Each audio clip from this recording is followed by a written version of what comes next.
ಆಳಂದ ತಾಲೂಕು ಒಂದು ಗೋಳಬಿ ಗ್ರಾಮ ಅದ. ಒಂದು ಗ್ರಾಮದೊಳಗೆ ಲಕ್ಕಮ್ಮ ದೇವಿ ಒಂದು ಗುಡಿ ಅದ. ಸೊ ಈ ಗುಡಿ ವಿಶೇಷತೆ ಏನಪ್ಪ ಅಂತ ಹೇಳಿದ್ರೆ ಊರು ಬಿಟ್ಟು ಹೊರಗಿನ ಸೈಡ್ ಅದ. ಇದು ಊರು ಒಳಗಡೆ ಇಲ್ಲ, ಹೊರಗಿನ ಸೈಡ್ ಅದ. ಸೊ ವಿಶೇಷತೆ ಏನದ ಅಂತ ಹೇಳಿದ್ರೆ ಬೇರೆ ಕಡೆ ಕೇಳಿರ್ಬೋದು, ಹೇಳಿರ್ಬೋದು ಉರುಳು ಸೇವೆ ಮಾಡ್ತಾರಂತ, ಪ್ರಾಣಿಗಳು ಬಲಿ ಕೊಡ್ತಾರಂತ ಕೇಳಿರ್ಬೋದು.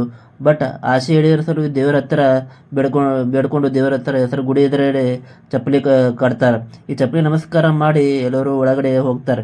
ಏನಪ್ಪ ನಂಬಿಕೆ ಹೇಳಿದ್ರೆ ರಾತ್ರಿ ಒಳಗಡೆ ದೇವರು ಈ ಚಪ್ಪಲಿ ಹಾಕಿಕೊಂಡು ಓಡಾಡ್ತಾರ ಅಂತ ನಂಬಿಕೆ ಇಲ್ಲಿ ಹಿರಿಯರು ಅಂತ ಹೇಳ್ಯಾರ. ಈ ದೇವರು ಓಡಾಡ್ತಾರಂತ ಹೇಳಿ ಇಂಥ ಕಲ್ಚರವಾದ ಒಂದು ನಮ್ಮ ಕಲಬುರಗಿ ಜಿಲ್ಲೆ ಒಳಗೆ ನಡೆದು ದೇವರು ಒಂದು ಆಶೀರ್ವಾದ ಹೇಳ್ತೀವಿ. ಸೊ ಇದು ನೋಡಿದವರು ನೋಡಲಾರ್ದವರು ಎಲ್ರಿಗೂ ಶೇರ್ ಮಾಡಿ, ಎಲ್ಲರೂ ನೋಡ್ರಿ. ನಮ್ಮ ಕಲಬುರಗಿ ಒಳಗೆ ಇದಂಥ ಒಂದು ಪವಾಡ ಗುಡಿ ಅದ ಹೇಳಿ.